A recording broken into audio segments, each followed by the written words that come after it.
the fuel pumps, you're excited. And then you go to many other places and you see that things are beginning to reduce.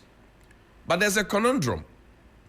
The conundrum is that the drivers, or some drivers, are suggesting that because spare parts and other commodities like food, water, electricity, etc. have not reduced, they cannot reduce the transport fares by 15%.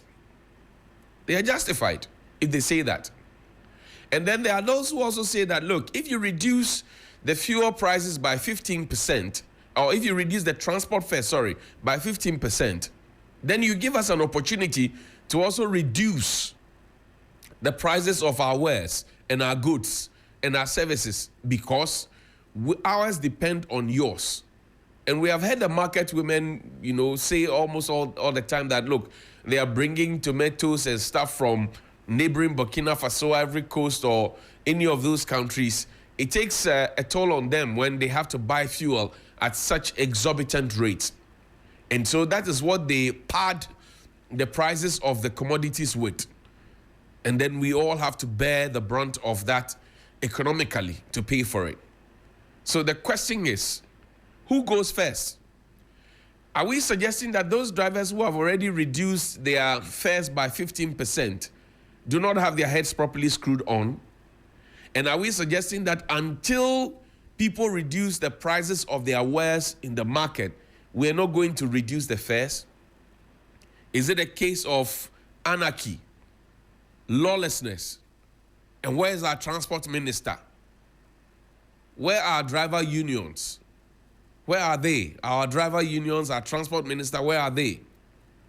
Is this the national security issue? I don't know.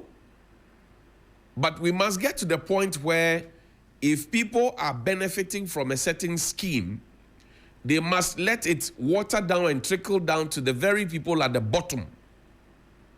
As a driver, you are happy to go to the fuel pump and buy fuel less than what you used to buy it for. But you are unhappy to reduce the cost of, or the cost of the fare. And you make excuses for it. So if today somebody comes to say that you have been picked up, you will start crying wolf. Can we be fair with ourselves or to ourselves for once? Can we be fair to ourselves for once? When the fuel prices increase, you are quick to increase the fares. And then they make the flimsy excuse of saying that, a certain station master or bookman is supposed to bring us a list, and they have not brought the list. We have not seen the list. I'm told that in a trotro about 2 days ago, everybody had paid their fare. Everybody sat in the vehicle, paid the fare that they knew, the old fare.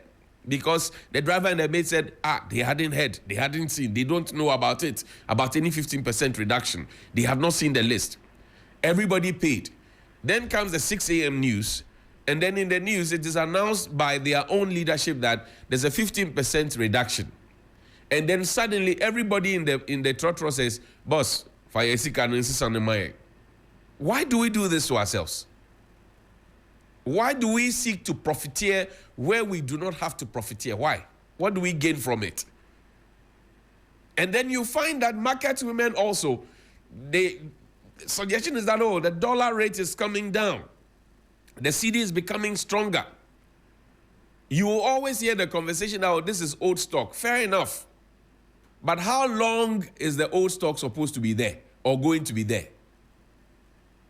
When the prices increase, you still have the old stock there in your shop, but you increase the prices even if you have not gone to buy any new thing.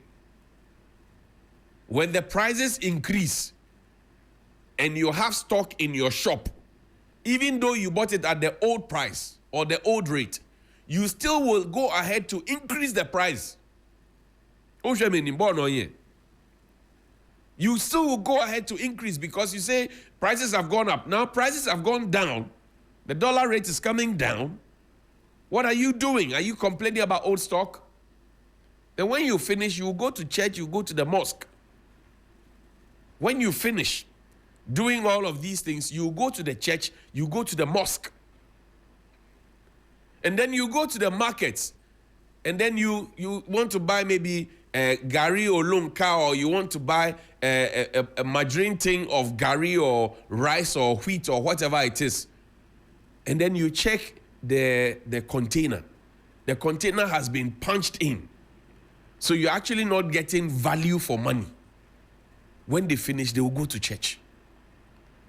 You are selling palm oil in this country. Then you add Sudan dye, or what they call Sudim, knowing that you will kill people. And then when you finish, you will go to church. You sell fish in this country. You add formalin to it. Formalin that is used to preserve dead bodies. You add it to it. And then when you finish, you will go to church. You add it to Opoku, you add it to Oda, you add it to Kobe. When you finish, you will go to church. So I ask you the question, what is the essence of the church and the mosque that you attend? What is the essence? How are you living so that people get excited? Look, listen to this driver and this mate.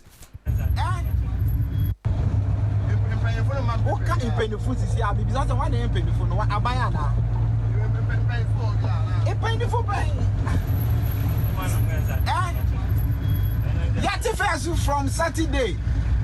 On kwa ji the off every po off and every mojim 90 million. You see every mojim 90 men say 12 cedi. And yes Sankara okay 10 cedi. Okay Matiwas. Okay Matiwas. Na this ya friend ya tete me. I'm on my list. I'm on my list. Come on. I got I'm in a good mood. So, you see, I'm on my list, there's supposed to be a 15% reduction in transport fares. When you sit in a trotro, come together as passengers and insist on your right. It is your right. It is a gift from the government to you. When you sit in a trotro, insist on your right. When you sit in a taxi, insist on your right. It cannot be business as usual.